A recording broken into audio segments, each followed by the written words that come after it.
नमस्कार फ्रेंड, स्वागत है आपका हमारे यूट्यूब चैनल पे। फ्रेंड, मैं आप लोगों को ट्रिग्नोमेट्री करवा रहा हूँ हाई स्कूल की, और उसमें मैं आपको करवा रहा था एक्सरसाइज 8B। और 8B में 4 क्वेश्चन के 3 पार्ट हो गए थे, क्योंकि क्वेश्चन नंबर 4 में कई पार्ट हैं, उसमें के 3 पार्ट हो गए थे और चौथा पार्ट करवाने जा रहे हैं यहाँ पे। फोर्थ पार्ट है इसका sine sine 60 cos 30 plus sine 30 और कॉस 60। ये है क्वेश्चन और इसको सॉल्व करना है और आंसर हमें देना है। तो हमको करना क्या है, साधारण तरीका यूज करते हैं। इसमें वैल्यू, सभी की वैल्यू पुटअप करके इसको सॉल्व करते हैं। तो यहाँ पे अगर साइन 60 है, साइन 60 की वैल्यू रखा जाए तो साइन 60 का मान होता है √3/2। तो यहाँ पे हम लोग लिख देंगे √3/2 इंटू कॉस 30 का मान भी वही होता है √3/2। तो यहाँ पे √3/2 लिख देंगे, प्लस यहाँ पे है साइन 30 और साइन 30 का मान होता है 1/2। तो यहाँ पे लिख देंगे 1/2 इंटू कॉस 60 का मान भी होता है 1/2। और इसको सॉल्व करेंगे तो √3 का गुणा √3 से करेंगे तो आंसर आएगा 3, और 2 का गुणा 2 से होगा तो 4, प्लस 1 का गुणा 1 से करेंगे तो आएगा 1, 2 का गुणा 2 से करेंगे तो आएगा 4। तो यहाँ पे आ गया 4। अगर इसको हम एलसीएम लें तो 4 का एलसीएम अगर 4 से लेंगे तो एलसीएम आएगा 4। तो एलसीएम आएगा हमारा 4। और यहाँ पे अगर ये लिखें तो 3 + 1 होगा। इनको अगर जोड़ दिया जाए तो 4/4 होगा। 4 से अगर 4 काट दिया जाए तो ये 1 आएगा। ये आंसर हमारा हो जाएगा। तो इस तरीके से अगर इसको हम सॉल्व करें तो इसका आंसर हमारा ये आ जाएगा। एक दूसरा तरीका है, दूसरा तरीका होता है, एक फार्मूला है साइन A + B का। साइन A + B जो होता है वो होता है sine A cos B plus cos A sine B।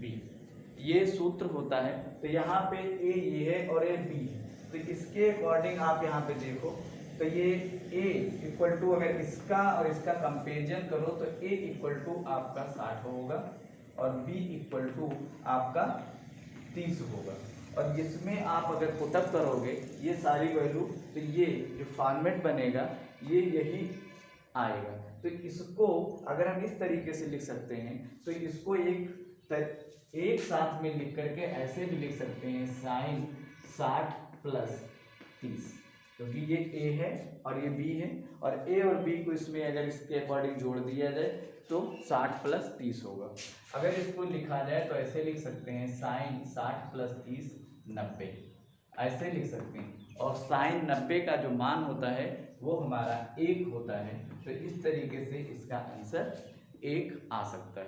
तो एक ये आसान तरीका है कि अगर आपको ये फार्मूला पता है तो इस फार्मूले में लगा करके आप बहुत ही आसानी से इसका आंसर निकाल सकते हो। और अगर आपको फार्मूला नहीं याद है, नहीं पता है, तो आप इस तरीके से हर किसी की वैल्यू पुटअप करके और आंसर निकाल सकते हो। तरीके दोनों सही हैं, फ़र्क इतना है कि इसमें आपको फार्मूला पता होना चाहिए और इसमें सबकी अलग अलग वैल्यू पता होनी चाहिए और कैलकुलेशन करके आ जाता है। करते हैं नेक्स्ट क्वेश्चन। अगर आपको ये नोट करना है तो आप वीडियो रोक कर नोट कर सकते हैं। आइए फ्रेंड, करते हैं नेक्स्ट क्वेश्चन। क्वेश्चन नंबर 5 है। यहाँ पे 5 cos² 60 plus 4 sec² 30 minus tan² 45 upon sin² 30 degree plus cos² 30 ये है और इसको सॉल्व करना है। चलिए सॉल्व करते हैं फ्रेंड। इसको अगर सॉल्व करना है तो हम लोग क्या करेंगे, यहाँ पे इसकी डायरेक्ट वैल्यू पुटअप करते हैं और इसका आंसर आना है। जैसे यहाँ पे लिखा है ये 5 इंटू कॉस 60 का जो मान होता है वो 1/2 होता है। तो यहाँ पे हम लिख देंगे 1/2 का स्क्वायर प्लस ये 4 है इंटू ये सेक स्क्वायर 30 है, और सेक स्क्वायर 30 का मान वही होता है जो कॉस 30 का मान होता है। फर्क कितना होता है कि सिर्फ उल्टा होता है, अपोजिट होता है। अगर कॉस 30 का मान √3/2 है तो सेक 30 का मान जो होगा वो 2/√3 होगा। इतना मान होना है। तो यही वैल्यू हम लोग पुटअप करते हैं यहाँ पे। तो यहाँ पे लिखेंगे 2/√3 और whole of square minus tan square 45, tan square 45 का मान 1 होता है। तो यहाँ पे लिखेंगे 1 का स्क्वायर अपॉन ये लिख देंगे। और अगर इसकी बात करें तो साइन स्क्वायर 30 यानी कि साइन 30 का जो मान होता है वो 1/2 होता है।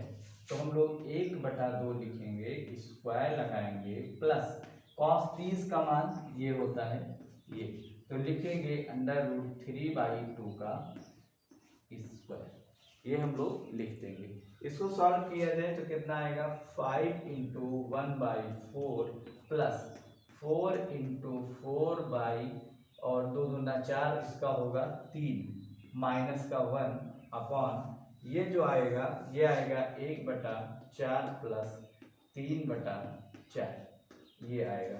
इसका गुणा किया जाए तो आएगा 5/4 प्लस 4 चौक 16/3 माइनस 1 ये आएगा। इसका लासा लिया जाए तो 4 आएगा और आएगा 1 प्लस 3 ये बराबर में आएगा। इसको अगर सॉल्व करें तो इसका लासा लिया जाए तो आएगा 12, तो ये 4 3 12 12 आएगा। लासा इसका एलसीएम आएगा 12 आएगा। तो इसको मल्टीप्लाई करेंगे तो 15 होगा, 16 चौको 64 होगा माइनस 12 होगा अपॉन ये 3 1 4/4 होगा इक्वल में। इस तरीके से आ जाएगा। इस 4 से इसको हम कैंसिल आउट कर सकते हैं, इसको काट देंगे तो ये हमारा जो बनेगा यहाँ पे हम लोग लिखते हैं ये बनेगा 15 में 64 जोड़ दिया जाए और 12 घटा दिया जाए। तो इसमें अगर हम जोड़ेंगे तो ऐसे आप देख लो 15 से 12 घटा दोगे 3 बचेगा और 3 64 में जोड़ दो तो 67/12 आएगा और अपॉन ये आएगा 1, ये 12 नीचे आ जाएगा तो ये 67/12 आएगा और यही आंसर होगा। ये हमारा आंसर हो जाएगा इसका 67/12। और इस तरीके से ये क्वेश्चन नंबर 4 के सारे पार्ट कंप्लीट होते हैं। अगर आपको नोट करना है तो वीडियो रोक के आप नोट कर सकते हैं। ये फ्रेंड करते हैं next question, question number 5। Question number 5 है cos square 30 plus sine square 30 equal to 1। ये हमें प्रूव करना है। यहाँ पे प्रूव करना है कि ये है होता है, प्रूव दैट, ये प्रूव करके दिखाना है cos square 30 plus sine square 30 equal to 1। तो इसको हम लेफ्ट हैंड साइड लिया जाए, लेफ्ट हैंड साइड लेंगे तो ये आएगा cos square 30 plus sine square 30। यहाँ पे हमको क्या करना है, इसकी वैल्यू पुटअप किया जाए कॉस 30 की। कॉस 30 की वैल्यू होती है √3/2, तो √3/2 होगा, ये होल ऑफ स्क्वायर क्योंकि यहाँ पे स्क्वायर लगा है, प्लस साइन 30 का वैल्यू 1/2 होता है तो यहाँ पे हम 2 लिखेंगे, स्क्वायर लगाएंगे। इसको अगर ओपन करेंगे तो √3 का गुणा अगर √3 से होगा तो सिर्फ और सिर्फ 3 होगा, यानी कि √3 का स्क्वायर सिर्फ और सिर्फ 3 होता है। तो यहाँ पे 3 होगा, 2 का स्क्वायर 4 होगा प्लस 1 2 का स्क्वायर 4 होगा। अगर इसका हम एलसीएम लें तो ये 4 होगा और ये 3 प्लस 1 होगा और ये 3 में 1 जोड़ दिया जाए तो 4/4 होगा। कैंसिल आउट किया जाए तो ये आएगा हमारा 1 और ये हमारा राइट हैंड साइड आ जाएगा, जो कि हमें प्रूव करना था। हम लिख सकते हैं हेंस प्रूव्ड, हेंस प्रूव्ड, और यही हमें लाना था। चलिए करते हैं next question. Friend question number 6 जो कि हमें दिया हुआ है यहाँ पे, theta equal to 45 degree, theta equal to 45 degree दिया हुआ है और इसको करना है हमें सिद्ध, प्रूव करना है। प्रूव करने में कह रहा है सिद्ध कीजिए, सिद्ध कीजिए 2 sine theta cos theta equal to sine 2 theta. ये प्रूव करने के लिए कह रहा है कि इसको प्रूव करके दिखाइए क्या है सही है। फ्रेंड एक चीज हम आपको बता दें, जो ये लिखा हुआ है, ये लिखा हुआ है, ये फार्मूला होता है, साइन 2 थीटा का फार्मूला होता है। यानी कि हम लिख सकते हैं sine 2 theta equal to, sine 2 theta equal to हो जाएगा 2 sine theta into cos theta. ये इसका फार्मूला होता है। तो वास्तव में ये फार्मूला दिया हुआ है और इसको हमें प्रूव करके दिखाना है कि क्या दोनों साइडें सही है। तो स्टार्ट करते हैं, दोनों साइडें इसमें हमें सॉल्व करना है। तो लिखते हैं यहाँ पे sine theta cos theta equal to sine 2 theta. Theta equal to हमारा दिया हुआ है 45, तो यहाँ पे लिखेंगे साइन 45 इंटू ये cos 45 equal to sine 2 into 45। ये होगा 2 इंटू साइन 45 का वैल्यू 1/√2 होता है, तो यहाँ पे लिखेंगे 1/√2 इंटू कॉस 45 का वैल्यू भी 1/√2 होता है। इसका दोनों का अगर मल्टीप्लाई करेंगे तो साइन 90 होगा, और यहाँ पे 2 इंटू इन दोनों का अगर आपस में मल्टीप्लाई किया जाएगा तो √2 का मल्टीप्लाई √2 से 2 होगा, और ये होगा साइन 90। साइन 90 का वैल्यू 1 होता है, और 2 से अगर 2 हम कट कर दें तो 1 आएगा, 1 इक्वल टू 1 आएगा, और ये दोनों साइडें हमारी प्रूव हो जाएंगी। लिख सकते हैं left hand side equal to right hand side, और ये हमारा प्रूव हो गया, हेंस प्रूव हो जाएगा। आइए फ्रेंड करते हैं नेक्स्ट क्वेश्चन, क्वेश्चन नंबर 7, और इसको देखते हैं, हमारा सॉल्व करना है फ्रेंड। तो क्वेश्चन नंबर 7 है यहाँ पे cosec A, cosec A equal to 17/15। तो सिद्ध कीजिए, यहाँ पे सिद्ध कीजिए, सिद्ध कीजिए सेक ए इक्वल टू 17/8। ये हमें प्रूव करने के लिए कह रहा है। यहाँ पे कॉसेक कह रहा है कॉसेक ए इक्वल टू 17/15, तो प्रूव कीजिए सेक ए इक्वल टू 17/8। तो इसको फ्रेंड हम करेंगे पिछली एक्सरसाइज जैसा, चेक करते हैं क्या होता है। तो यहाँ पे अगर हम लोग, जैसे आप लोगों ने पढ़ रखा है लाल बटा कक्का, लाल बटा अगर कक्का पढ़ रखा है, तो यहाँ पे आप समझिए कि ये कॉसेक होता है, कॉसेक थीटा होता है, और यहाँ पे सेक थीटा होता है। तो कॉसेक थीटा सेक थीटा जो होता है, तो उसके अकॉर्डिंग देखा जाए तो ये कॉसेक जो लिखा हुआ है, कॉसेक ए इक्वल टू जो हमारा बनेगा वो कर्ण बटा आधार बनेगा, सॉरी ये लंब बनेगा, कर्ण बटा लंब बन जाएगा। तो यहाँ पे देखा जाए तो इसका कंपेरिजन करो, तो कर्ण जो हमारा निकल के आएगा वो निकल के आएगा 17, और लंब जो निकल के आएगा और लंब वो निकल के आएगा हमारा 15, लंब हमारा 15 निकल के आएगा। इसको अगर हम ट्रायंगल ड्रॉ करें इस तरीके से, और ए बी सी के हिसाब से ये 90 डिग्री बनेगा, और ये वाला अगर कोण ले रहे हैं तो ये लंब का काम करेगा, और लंब हमारा 15 है, कर्ण हमारा 17 है। पाइथागोरस थ्योरम लगा करके हम लोग आधार निकाल सकते हैं। आधार अगर निकालें तो ये हमारा हो जाएगा कर्ण का स्क्वायर इक्वल टू लंब का स्क्वायर प्लस आधार का स्क्वायर। तो यहाँ पे जो कर्ण होगा वो 17 का स्क्वायर और लंब होगा 15 का स्क्वायर प्लस आधार का स्क्वायर। ये होगा 289 और ये 225 प्लस आधार स्क्वायर।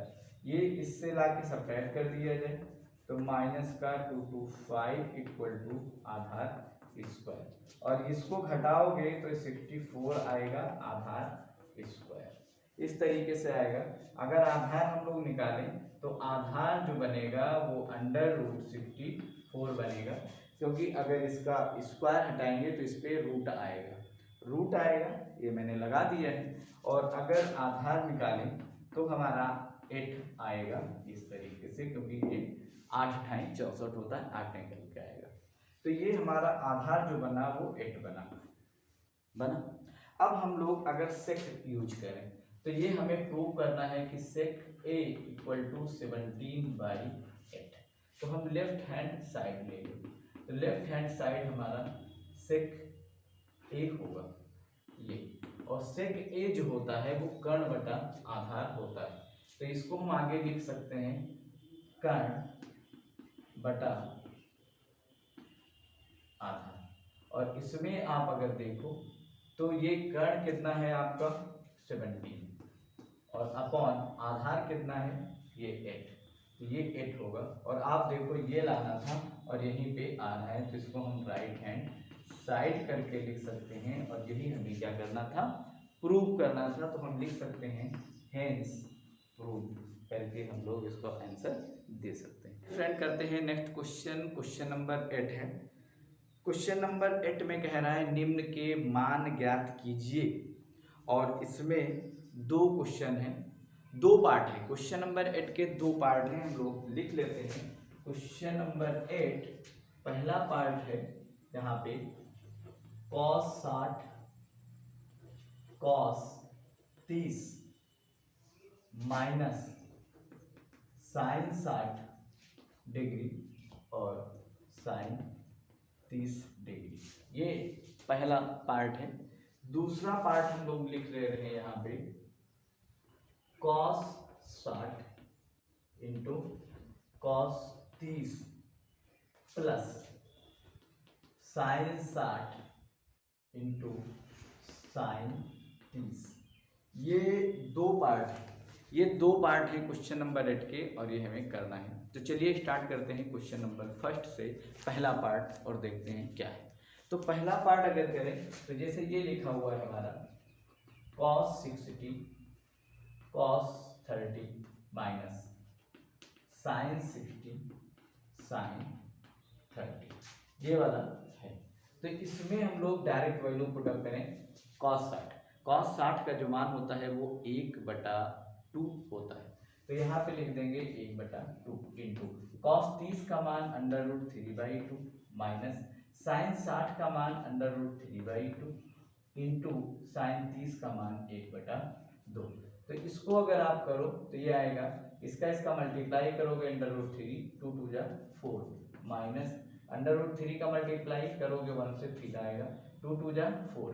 अब आप यहाँ पे देखो ये सेम दिख रहा है, ये सेम दिख रहा है, कैंसिल आउट होगा, ये सब्ट्रैक्ट करोगे ये इससे घट जाएगा, ये 0 आएगा, और इस तरीके से हमारा पहला पार्ट का आंसर आ जाएगा। दूसरा पार्ट कह रहा है, दूसरा पार्ट यहाँ पे हम लोग सॉल्व कर दे रहे हैं। दूसरा पार्ट है cos 60 cos 30 प्लस sin 60 और sin 30, ये कह रहा है। इसको सॉल्व करना है तो वैल्यू पुटअप किया जाए cos 60 का मान अभी हम लोग डाल चुके हैं 1/2 आएगा, इंटू cos 30 का मान √3/2 आएगा, प्लस sin 60 का मान √3/2 आएगा, और sin 30 का मान 1/2 हो। इसको अगर हम लोग अप्लाई करें, इसका मल्टीप्लाई करें √3, इसको इसको करेंगे 4 प्लस इसका मल्टीप्लाई करेंगे √3 और ये आएगा 4। सेम क्वेश्चन है, सिर्फ माइनस और प्लस का फर्क है बस। इसको अगर हम एलसीएम लेंगे तो ये 4 आएगा, ये √3 प्लस √3 हो, एक √3 है और प्लस ये एक √3 है, तो एक √3 प्लस एक और √3 टोटल बनेंगे 2√3। जैसे ये समझ लो एक पेन लिखा हुआ, एक पेन प्लस एक पेन, कितने पेन? 2 पेन, तो ये हो जाएगा 2 पेन, मतलब 2√3/4। इससे काट दो, ये 2 आएगा और ये आएगा तुम्हारा √3/2 और ये इसका आंसर हो जाएगा। तो इस तरीके से क्वेश्चन नंबर 8 के हमने दोनों पार्ट यहाँ पे करवा दिए। स्टूडेंट करते हैं क्वेश्चन नंबर 9। क्वेश्चन नंबर 9 कह रहा है निम्नलिखित के मान ज्ञात कीजिए। निम्नलिखित के मान ज्ञात करना है और इसमें भी 2 पार्ट हैं क्वेश्चन नंबर 9 में। पहला पार्ट हम लोग करते हैं यहाँ पे। पहला पार्ट कह रहा है tan 30 और cot 60। tan 30 और cot 60 का मान हमें बताना है। 2 क्वेश्चन है यहाँ पे, तो इसमें हमको पता है कि इसकी वैल्यू क्या होती है। तो आप देखोगे हमारा वीडियो, अगर देख लो वीडियो सेकंड जो है ट्रिग्नोमेट्रिक का, उसमें मैंने सारे वैल्यूज़ कैसे आते हैं, कितने होते हैं, वो मैंने सब बताए हैं। अगर आपको याद है तो ठीक है, नहीं तो आप अपनी टेक्स्ट बुक से भी देख सकते हो। और कैसे वो वैल्यू निकलती हैं वो सारा मैंने अपनी वीडियो में दिया हुआ है। जिन लोगों ने नहीं देखा है वहाँ पे जा कर के भी प्लेलिस्ट से वो लोग देख सकते हैं। फिलहाल इसका tan 30 का जो मान होता है वो 1/√3 होता है। tan 30 का मान 1/√3 होता है और tan 60 का जो मान होता है वो होता है √3, और tan 60 का मान √3 होता है और tan का उल्टा cot होता है, इसलिए cot 60 का मान होगा वो 1/√3 होगा, क्योंकि tan का cot उल्टा होता है। तो यहाँ पे cot है तो इसका भी मान 1/√3 होगा। इसको अगर अप्लाई करें तो इसका हो जाएगा 1, इसका अप्लाई करने पर √3 को √3 से मल्टीप्लाई किया जाए। अप्लाई मतलब प्रोसेस किया जाए, तो √3 का मल्टीप्लाई √3 से होगा तो 3 आएगा, तो ये आ जाएगा इसका मल्टीप्लाई 3 और इसका आंसर हमारा 1/3 बन जाएगा और इसका फर्स्ट पार्ट का यही आंसर होगा। सेकंड पार्ट है यहाँ पे, सेकंड पार्ट है sin 30 cos 60 और sin 45, ये सब मल्टीपल में है और इसकी वैल्यू बताना है। यहाँ पे इसकी वैल्यू बताना है और ये कह रहा है sin 30 है, sin 60 है और sin 45 इसका वैल्यू बताना है। इसमें भी फ्रेंड हम लोग डायरेक्ट वैल्यू पुटअप करने वाले हैं। डायरेक्ट वैल्यू पुटअप करें तो sin 30 का मान हमको पता है कि 1/2 होता है और sin 60 का मान √3/2 होता है, तो यहाँ पे √3/2 होगा इंटू sin 45 का जो मान होता है वो 1/√2 होता है, तो ये 1/√2 होगा।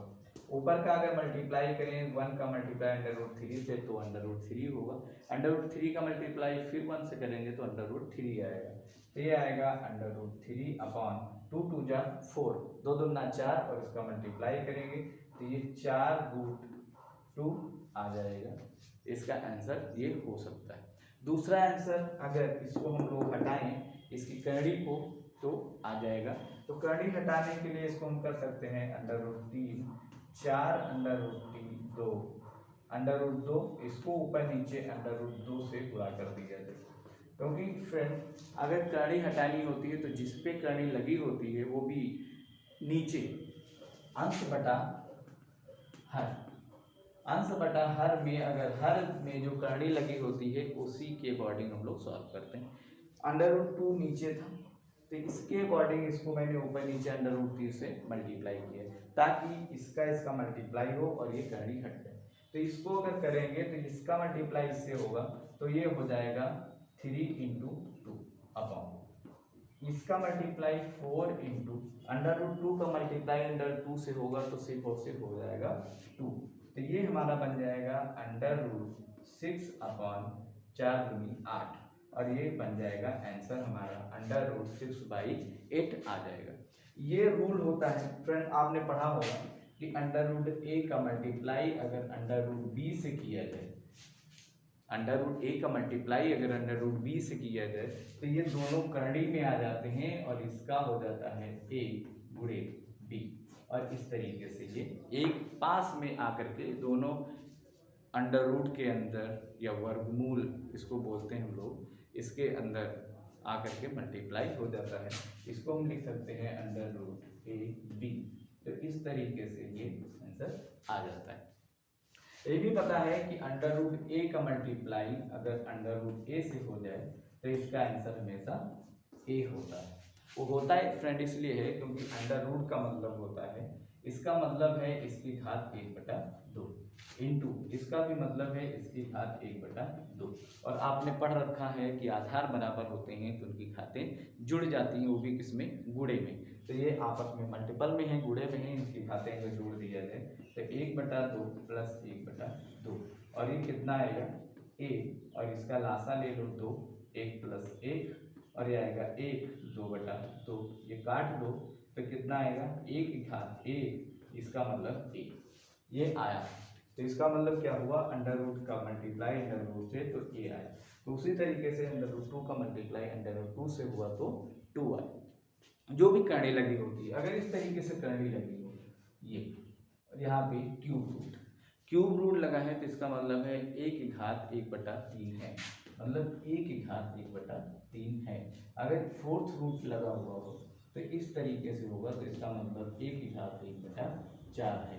ये 1 में पावर होती है जितनी भी कड़ी लगी होगी। तो आप लोग समझ गए होंगे।